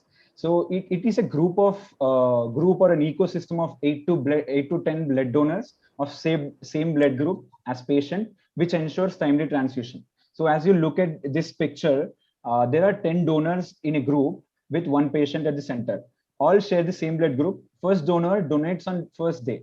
Next requirement is on 20th day, like 20 days, 15 to 20 days. So that second donor will be eligible to donate. And the next requirement, 60th day, the third donor will be eligible to donate. Likewise, by the time the 10th donor donates, it will be 160th day, and which means 4 to 5 months are already done. By that time, the first donor will again be eligible to donate blood. So hence this cycle continues, and the patient is safe with a regular timely transfusions. The aim of Blood Bridge is to create a chain of donors, create a fallback system to help parents and patients. Otherwise, I'm sure you all know how parents struggle to get blood to their child on time. Many of our Blood Bridge parents say that with this Blood Bridge, they're able to focus on their work, focus on their livelihood to support their families. Otherwise, they have to worry about the health. So this is one side. From donors' perspective, they know where their blood is going to. It builds an emotional connect with the child, with the thalassemia patient. This model hence becomes a sustainable model. So we operate Blood Bridge using WhatsApp at this point of time, but we are looking to invest more into technology and make it user-friendly. User-friendly as in both parents, educated, uneducated, underprivileged, privileged, we want to make it user-friendly to everyone. So far, this is the impact. So we are a team of 33 volunteers, everyone volunteering along with their regular colleges, offices, and lives. We have 21 active blood bridges where 21 thalassemia patients and their parents are sleeping without a worry to find a blood donor next day. We have 195 signed up donors who are going to who are donating blood every 3 to 4 months. They have partnered with blood warriors. We call them volunteers as well because they have associated with us in this cause to solve the problem. We have finished 630 donations, blood donations so far, just with Arohi Blood Bank and Thalassemia Sickle Cell in Hyderabad. And there are 765 donors who have registered to donate so far. And we have partnered with 4 different NGOs in Hyderabad. And so far, this is what we are looking forward to, connecting with more one-time donors by inspiring them to become regular donors. Social media is one platform which is helping so far, and building relationship with more patients to form blood bridges. So patients also do not have this trust. They are more vulnerable. So we want to build that trust and then induct them into the project Blood Bridge. So we want to make more awareness campaigns, both online and offline, about prevention, such as Dr. Gayatri has spoken about HPLC test, and to increase support to existing patients. So we want to create awareness on these aspects. and increasing the number to, like, we want to increase the blood bridge numbers to 75. Right, currently we are at 21, and we want to bring in more donors into the bridge. 750 is our target in 1 year. This is very ambitious, but I think with all your support, with more support from the community, I'm sure we will be able to achieve this. And we want to invest in research and build information to advocate for good policies. So that's how we think problem can be solved with the involvement of community and government. And yes, this is what we have been doing. So the one thing that Dheeraj always says is, you need not be a doctor to save life, donate blood and save lives. So thank you for giving us this opportunity. Thank you, Krishnavamsi. It is a very nice presentation of yours. I just wanted to ask you one thing. Well, when I go to the site, can I have the slides of yours available? Sure, sir. I'll personally share. With. Yeah, what happens is, when we are trying to talk to somebody, we can project this is what it is, and in our lame words, we'll be able to explain it to them. Yeah, this is the requirement for blood donation, and please feel free. As far as that 50 years and young, you can always donate blood as many times as possible. Yeah. Right. Sure. We are proud to say in Rotary Club of Sainipuri, we have a gentleman by name Prabhakar. He has donated blood 75 times. Wow, that's inspiring. So that is how it is. And then we will always motivate people to donate blood. Thank you so much for your excellent presentation. Thank you, sir. Krishnavamsi. Thank you very much. Ramesh Garu, Dheeraj has donated some 75 times, something 50, like that. 57 times. 57 times. So, yeah. And his goal was a 50 by 50, but he far exceeded his goal even much before 50. Yeah, that's why our Prabhakar 75 times. So yes. That's right. Good collaboration. Yeah.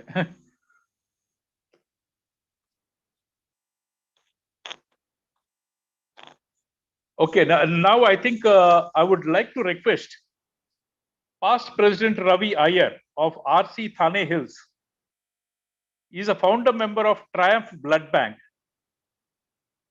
Can we be enlightened by your experience of Triumph Blood Bank, sir?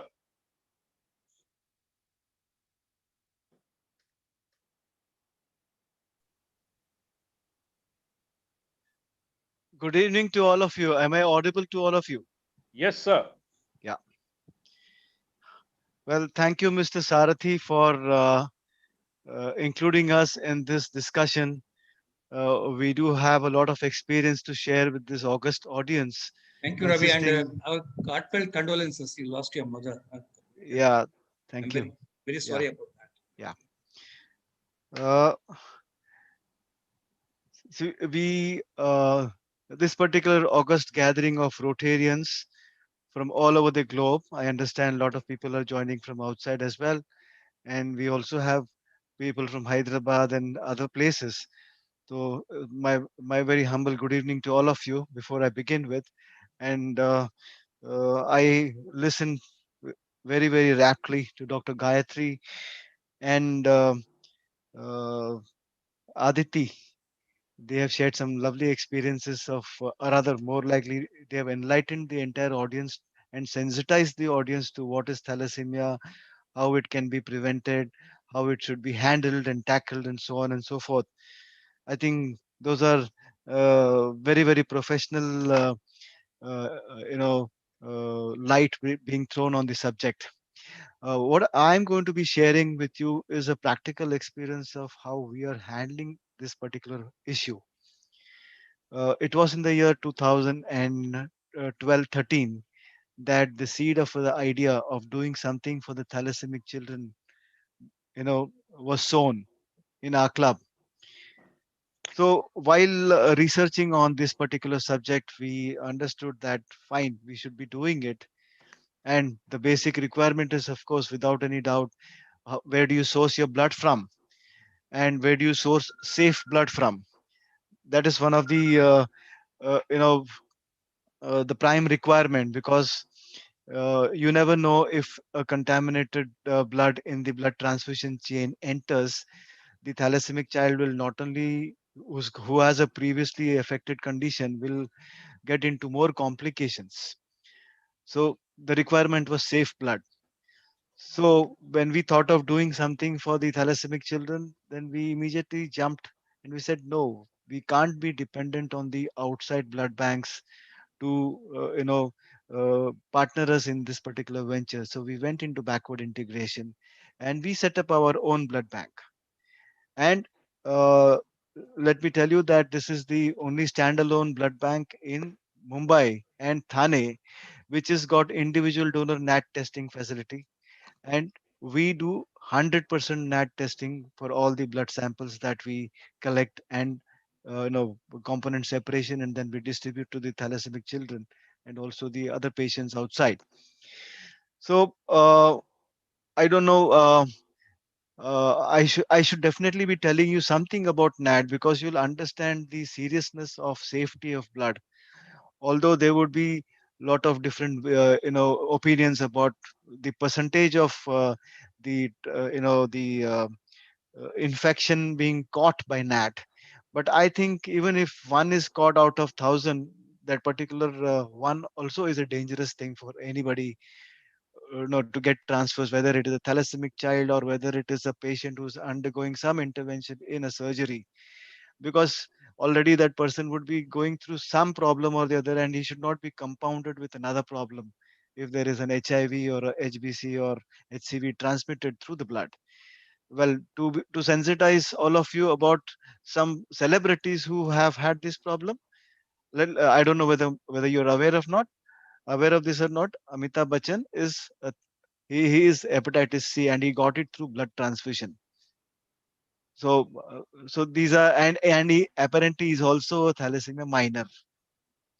So, so these are certain combinations which we need to be aware of when we are handling the patients of this, the thalassemia major patients.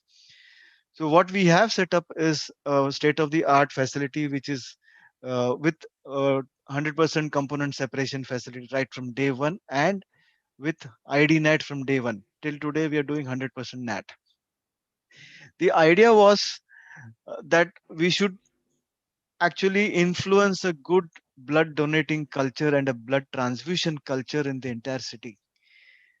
Because let me tell you, we are surviving only because of the patronage that we receive from corporates, principally the Birlas. Because the we almost 35 to 40% of our stock, which goes for the thalassemic children themselves. And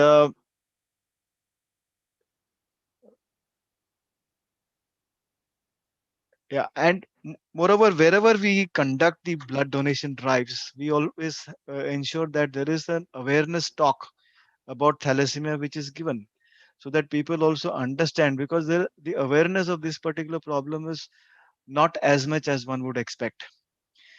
So it's essential that people in the age group of 18 to 25 or 18 to 30, who are ready for betrothal, or ready to bear a child, they should be aware of this particular thing. I would say, instead of matching kundalis before marriage, better get your blood tested. That is also as important as the kundali you want to match before you get married. Because it's so many times, perhaps 7 out of 10 times, or 7 out of 10 cases, it so happens that both the mother and father are unaware that they are thalassemia minors. So the whole problem starts from being, you know, uh, from not being aware of the problem that they possess or they are carrying, and then it results in a child who, I mean, no, for no fault of the child has to suffer. And it's not that the parents don't suffer, the parents doubly suffer, because out of negligence they did not take care of themselves, and now they are thrust with the dual responsibility of taking care of their emotions and as well as their children, and to ensure that they have a safe life. And this safe life, uh, well, it is very difficult to pinpoint how long the patient will survive, because so many complications in a year. Probably they undergo around 200 pricks on their body for various purposes like transfusions and checkings and so many things, and they receive blood from so many donors they don't know. And then there will be an iron overload, and they have to go through some chelation drugs to clean their system of the excessive iron, and so on and so forth. So it's a nightmare, s- in short, for the patient and for the parents as well. So I would say, the adage is prevention is better than cure. So just before you get married, so better be aware of these kind of things, and get yourself tested. As Dr. Gayatri already mentioned, it's not a huge and elaborate procedure to get one tested, but these kind of testing will definitely help so that we can, stop, such children coming into this particular world. And the blood warriors themselves, they are, they've got a very ambitious plan of doing, getting thalassemia, you know exactly stopping thalassemia children coming being from being born.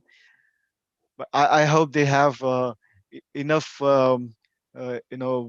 reach outreach to the population, where this particular knowledge is to be shared, so that this they can achieve the objectives. As of now, in our blood bank we are supporting about 80 children, or rather, I wouldn't call them children, because we have pediatric,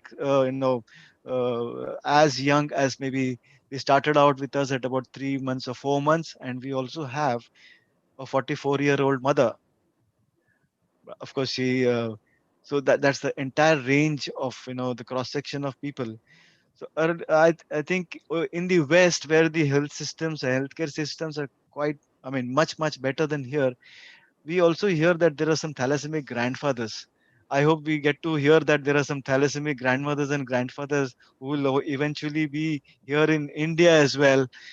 And I'm sure with the indulgence of Rotarians, with the indulgence of the the healthcare system, principally people like Dr. Gayatri, Aditi, and all, the day is not far off when the quality of life will improve for such people, and we will get to hear that there are grandfathers and grandmothers also who are thalassemia major. It's a it's a very ambitious statement, but I'm sure if there is a will, there is a way. We can do this. We can do this, and we our team from our club is a very dynamic team where we are handling this. We have got a eight bed daycare center for the thalassemic children, and where they keep coming. Principally Thursday, Friday, Saturdays are the days when we have the transfusions happening in our center. And whenever we have the camps, the first and foremost priority is whatever the number of units that is going to be required for the ensuing 10 days or 12 days, those are set aside. All the cross matchings are done prior to the patient, the thalassemia child walking into the facility. It's all kept ready for them. And since they need to be spending quite some time during the transfusion process itself, the children are given, a lot of books, lot of reading material are there equipped, so that they don't while away their time, because education for them also is going to be equally important. And they do their studies also when they come to the facility. We have got enough of books and stuff to keep them engaged during the course of transfusion. And through this forum, I would like to you know uh, acknowledge the efforts that is being done for the purpose of creating and sensitizing the entire Rotary world for the purpose of, the thalassemic children. And you know it's from these forums that different kinds of ideas can emerge, because we are doing a particular thing in a particular way, and we are just doing it stereotyped. It is like a well-oiled machine which is going on, but there could be some variations which we can learn from the others and implement it, which could be, perhaps we might be more efficient, or we might be more, we might be doing a better service, giving a better service to the children. So these kinds of interaction always help in improving ourselves. So I did get to learn a few things today from the speakers before me. Uh, uh, I'm sure the wisdom will carry back, and we'll try and do our bit to keep it more interesting for the children and to improve their their conditions as well. And here in this particular gathering, we have a group of the Rotarians from Thane Hills. Just give a shout to all of them. We have our president Vijay, we have Chandru, Shakil, Paddy, Dr. Radhika, Pavan, Asavari, Jayant, and Shirish. This is the gang. All of us are together in this particular, this service. And I'm a person alone can't do anything of this nature. There has got to be a team, and there is a team to work with, and that's the reason we've been able to do this. Our center was set up in 2013, and today it is 2021, and I think that is evidence of good work being done and appreciated by the society at large. Thank you very much. Thank you, Mr. Ravi Iyer. It's a very nice and well motivated speech for us, as a information for us. I would say speech, an information for us. And I think, maybe at least I personally would say, when I visit Thane, I will surely come and visit that place, Triumph Blood Bank, so Most that welcome. we all get motivated to do all these types of things. It's quite very nice and enlightening information that you have given it to us. Thank you so much, Ravi Iyer. Yeah, thank you.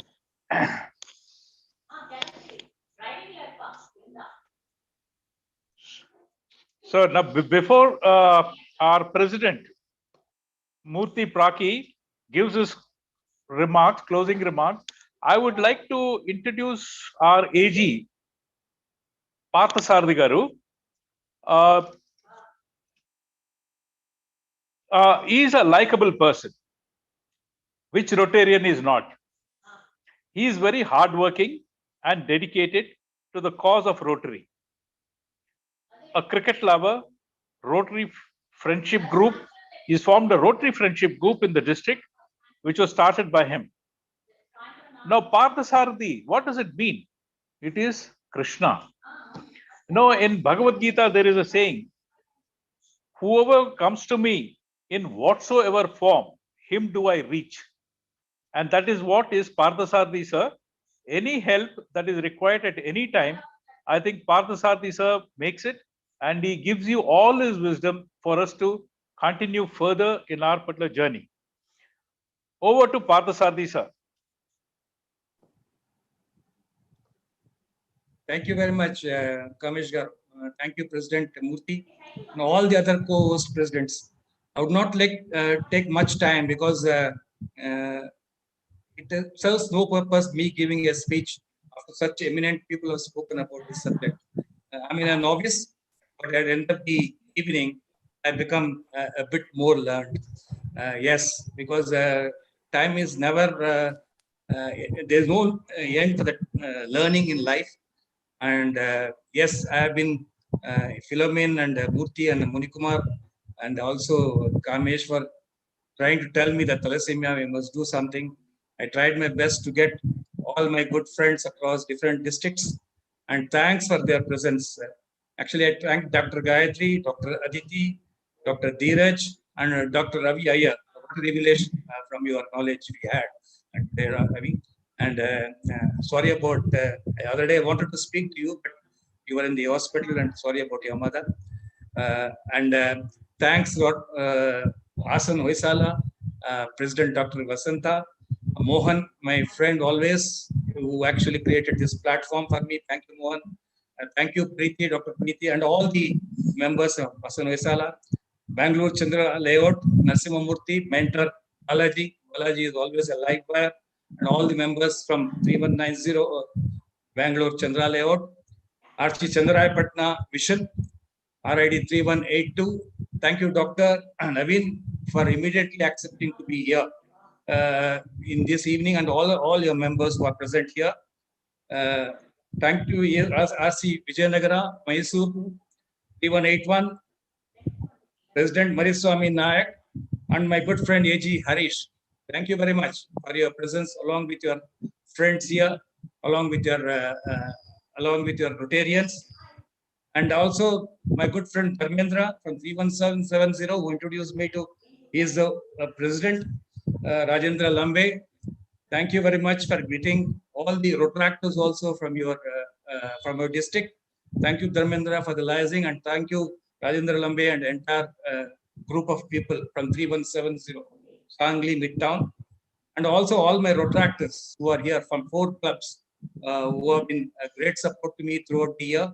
And I think they are the future regarding the blood donation thing. And whichever way the speakers have spoken, you choose your way, take their help, and ensure that it reaches the needy at the right time. I think you got a very great project ahead of you, especially the doctors. We have 2 doctor medical Rotaract companies, RC Secunderabad Medicos and RC Apollo here Medical College. I think they have been rapt attention. They have listened to you. They will take you forward, and I want them, one of them, to be have this as a project, as their team project, and take it forward a number of years to come. Because as Dr. Ravi and other speakers have spoken, let us be ambitious and see that end of this as much as possible and a human can do. Thank you very much. I can only thank my own international friends from Nepal, Bangladesh, Rambo, Nepal, Ipo, Bangladesh, and also we have Nirogi from Japan. He is also a friend of ours, and also West Indies, Gary Williams from West Indies. Thank you for your time, and I hand it over to Kamesh. Except thanking, I don't want to give much of a speech because I've learned a lot after this evening. Thank you very much. Thank you, sir. Our DG, Hanumant Reddy Garu. He comes from a rural background, but successful businessman in trading and real estate. He held various appointments in Rotary with utmost dignity. He is a sports buff also, involved in tennis, cricket, and volleyball associations. On a personal meeting with him, whenever he is expressing it, he expresses it with a lot of enthusiasm and a will. Yes, we will do it. We can do it. You know, that motivates us, all of us. Over to Hanumant Reddy, sir, for your words of wisdom. Thank you, Kamesh ji. Thank you very much for your kind words. Can you hear me? Yes, sir. Yes. We can hear you, sir. Host Club President Murthy Prakhi, Secretary Devi Sheshadri, President-elect Philomen Raj, and total RC Sainikpur team, A.G. Parthasarathi, co-host all president secretaries, my good friend Mohan Hassan, and all the speakers, Trailblazer team, all fellow Rotarians and Rotaractors across the India. Good evening to all. Every year, World Thalassemia Day is observed today, May 8th, to bring attention to the world towards thalassemia, which is a blood disorder characterized by abnormal formation of hemoglobin. In India, every year, over several thousands children are diagnosed with thalassemia. Several clubs in our district has been doing a wonderful work in supporting the thalassemia patients by organizing blood donation camps. I understand that thalassemia cannot be prevented as it is inherited, but prenating tests, it can be detected. Hence, it is very important for us to know more about thalassemia and understand how to prevent it. I'm very happy to note that Rotary Club of Sainikpuri, Secunderabad, is organizing this meeting with seminar in association with the Arahi Blood Bank. And I'm also Arohi. Arohi. Yeah, Arohi Blood Bank. I'm also delighted to note that we have clubs from other districts like 318182, 3190, 3181, 3170, 3142, 3 Rotaract clubs of our and RC second bet from our district joining this program.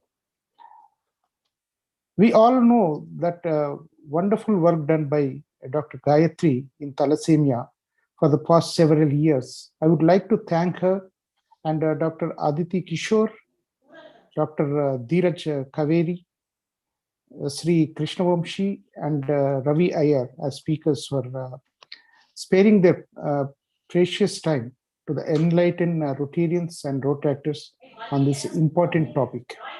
I appreciate Rotary Club of Sainikpuri President Murthy and team for attempting to apply for a global grant project to support thalassemia. It was already very late in the Rotary year. We were unable to identify an international partner. We may get the partner in the next coming year. If you cannot be a pencil to write someone's happiness, then try to be a nice eraser to remove their sadness. Thank you. Thank you very much. Thank you one and all. Thank you, sir. Thank you, Hanuman Reddy garu. Kameshji, I'll just take a minute. I think I've not recognized the work done by Shakil, RC Thane Hills 3142, to get me on to Vijay Yadav, the president, who have been very, very cooperative. And all the members who are present here, I recognize their presence and support. Rotary Club of Thane Hills 3142. Thank you. Thank you, sir. I hand over to Murthy garu, our president. Okay, thank you, sir. Thank you very much for this wonderful, I would say long but very informative seminar. I know the dignitaries have been really taking a lot of, they have had so much patience to stay through the whole thing. I appreciate, your commitment into this. I'd like to just say, as part of my closing remark, that we've been actually working with Arohi Blood Bank for a few years, have done several projects for them, small, medium, large, whatever. As we see that, the need is increasing, we do feel that the capacity of that center has to be increased. And not only that, the capacity of many centers have to be increased. It's not just one center. So we would like to pursue projects in that direction, definitely as part of our, the whole enchilada. Hello, Mohan garu. Namaskaram. Namaste. How are you, sir? Fine, very fine. Nice to see you on the screen. How is my speech? Thank you, sir. Good, sir. Good. Sir, short and sweet. You have improved a lot. Sir. So, and then really work with many clubs around the country to actually extend not just this awareness, the support and everything, working with their local communities and local resources. So this is our charter. We would like to pursue with help from many clubs. And I really appreciate your support today in making this event very successful. I'd like to say special thanks to all the co-sponsoring clubs. Rotary Club of Hassan Hoysala, RID 3182, Rotary Club of Chennarayapatna Vision, RID 3182, Rotary Club of Bangalore Chandra Layout, RID 3190, Rotary Club of Vijayanagara Mysore, RID 3181, Rotary Club of Sangli Midtown, RID 3170, Rotary Club of Thane Hills, RID 314. One second, sir. My screen has now gone. Just 1 second.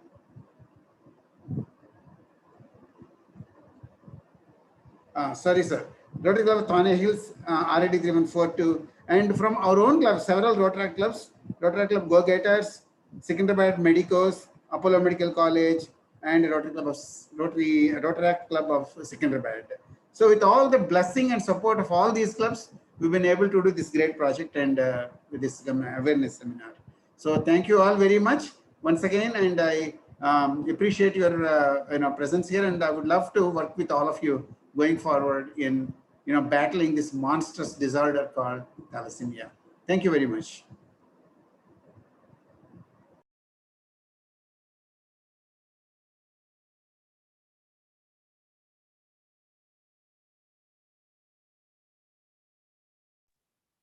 Leadership. Sir, am I audible?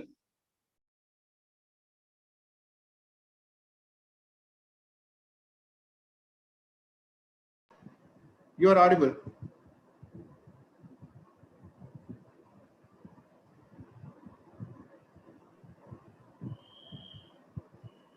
Making the mind, a leadership program for road tractors, which is going to be starting off. Inauguration is on 17th of May for 6 weeks. It is with 2 classes per week will be held, and this is basically a leadership program for the road tractors. And as it is for the participation, the thing is open, and I think from 3rd of May we've been registering the participants. So 17th of May onwards it will commence. This is our information. And one more thing, I think I should apologize to everybody. Initially I mentioned about question and answer sessions. Now all the questions, and because of paucity of time and overshooting of the time, I think the question and answers sessions has not taken place. But at the same time, I think we will make efforts for whatever questions that have been raised, those particular things we will try and put it across to Gayatri madam and the other speakers to give us the right information and then pass it on to the participants here. That's what we can do. Thank you so much. Thank you, sir. Shall I go ahead with vote of thanks? Yes, sir. So, thank you, DG Hanumanth Reddy garu, AG Parthasarathi garu. Special thanks to AG Parthasarathi garu for really making this event very, very successful, and all the participating co-sponsoring clubs and members of various clubs that have participated here, PDGs, IPDGs, especially Ravi Vadlamani garu and DG elect garu, DG nominee garu, all members of Rotary, the big connected Rotary. I sincerely thank you all for being here tonight. And most importantly, my sincere and gratitude to all the speakers who have delivered excellent speeches tonight. And it has been very, very informative, and we all have learned a lot and quite motivational speeches. I do really thank you very much for bearing with the extended time. Thank you all very much. And I'd like to also I'd like to make it very short. I'd like to thank Rotarian Mohan from District 3182 for loaning me this Zoom ID, because our Zoom ID has been only 100 members capacity, and I borrowed it from him. And thank you, sir. Thanks to your offer, we've been able to make it very, very successful tonight. So thank you one and all. Have a great evening, and I appreciate your presence here. Shall I call the meeting to adjourn, sir? Kamesh Garu? Yes, sir. So can you unmute some of the co-hosts want to just say thanks to you? Can you unmute everybody? Okay, let's see. I can ask all to unmute. Yes, sir. I have unmuted everybody. Whoever would like to say a few words, please unmute. Hello. Yes, sir. Sir, good evening, everyone. We from Rotary Bangalore Rotary Club of Bangalore Chandra Layout, and sincerely thank you for giving us opportunity to participate this wonderful evening. And really, we had a lot of inputs we had taken from all the hello. Yeah. We are able to hear you, sir. All the speakers. And I from Rotary Bangalore Chandra Layout, I should say thanks to all the speakers and behalf of our President and Secretary and all my members of Rotary Club of Bangalore Chandra Layout. I thank you very much for giving us the opportunity to participate in this event. And moreover, special thanks to Rotarian Sarthi Garu and Rotarian Mohan, my best friend, for giving this opportunity. And DG Hanumanth Reddy Garu, sir, namaste. So thank you very much, sir. Thank you. Yes, Rotary Club of Sanikpuri. Special thanks to AG Sarthi and President Murthy. It has been a great session, I would say, and we have been really educated on thalassemia, and look forward to these sessions in future as well. Thank you so much, and all the speakers also. Thank you. Hello. Hello. Yes, sir. Sir, listening. Yeah. Please. It's your audio is visible, sir. We are able to hear you. Hello. Hear me? Go ahead. Yes, sir, we can hear you. Rotarian Dhaval Rawal from District 3054. Hello. Go ahead, sir. Yes. 15 साल से हम लोग thalassaemia centre चला रहे हैं और 300 से ज्यादा बच्चे हमारे थैलेसेमिया सेंटर में आ रहे हैं। 10 से ज्यादा बच्चों का हम लोगों ने बोन मैरो ट्रांसप्लांट करवाया है। मेरा कलीग अभी ज्वाइन था, वो लेफ्ट हो गया। अभी जो नया हेप्ला ट्रांसप्लांट आया है उसके बारे में किसी के पास कुछ इंफॉर्मेशन है तो I would like to know about हेप्ला transplant. If anybody help me about the हेप्ला transplant. Thank you, Rotarian Dhaval, for joining. Actually, I informed Rotaractor Vinita Soni also on this to get some Rotaractors. I didn't get response from her, so ask her to join next time. Hello, good evening, everyone. This is Mohan from RI District 3182. It was a wonderful program, very initiative been taken by Sarthi sir. Nice program, and it was nice to meet you all Rotary friends like Naveen, Balaji, Sarthi sir, Malik sir, Srinivas Padde sir, and nice and very information was given in this program. Thank you very much. Well done, Sarthi sir. Thank you, Mohan Garu. Yes, sir. This is Dr. Naveen CL, President of Rotary Club of Chennai, Patna. A special thanks to Rotary Parth Sarthi, sir, and Rotary Club Sainikpuri to get involved our club as a co-sponsor. It's really a nice session. So our club members are actively participated in this session, and special thanks to Mohan sir. Thank you, one and all. Thank you, sir. Thank you, everyone, for organizing this program. Though it is so, it's a lengthy one. Almost we are here for 2.5 hours. It was not at all boring. Very informative sessions. Everyone, all the doctors spoke well and nice presentation. Thank you very much. It was a pleasure being a part of this. Thank you, Sarthi sir. Thank you all.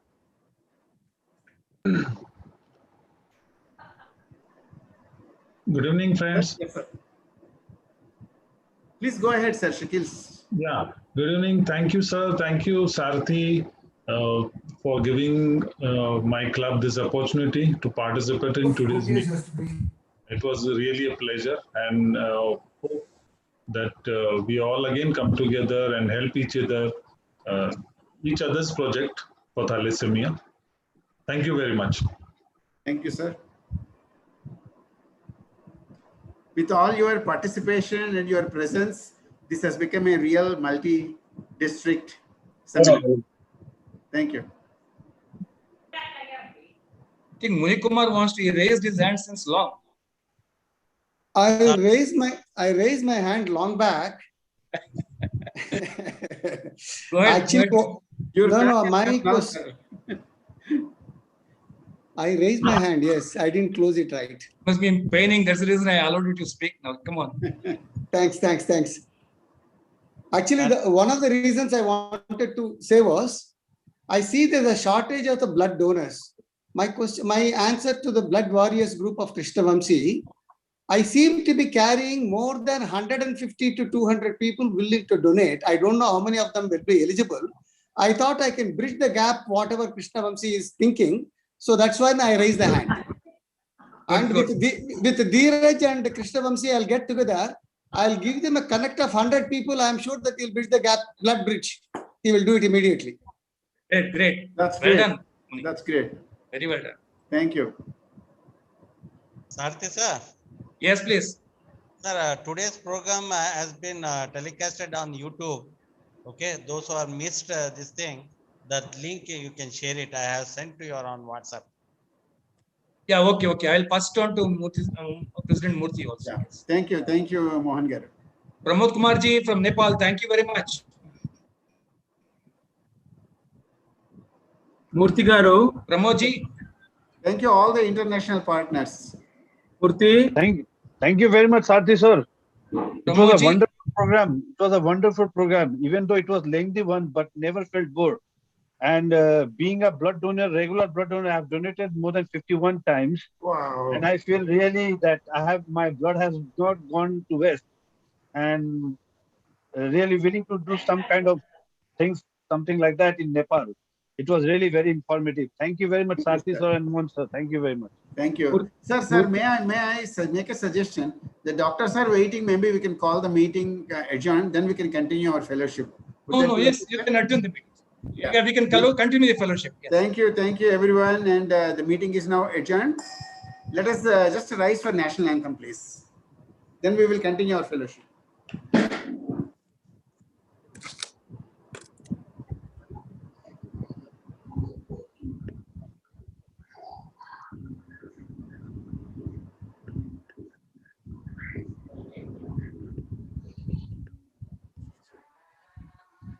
Vinayak जय हे भारत भाग्य विधाता पंजाब सिंध गुजरात मराठा द्राविड उत्कल गंगा विंध्य हिमाचल यमुना गंगा उज्जल जलधि तरंगा तव शुभ नामे जागे तव शुभ आशीष मांगे गाहे तव जय गाथा जन गण मंगल दायक जय हे भारत भाग्य विधाता जय हे जय हे जय हे जय जय जय जय हे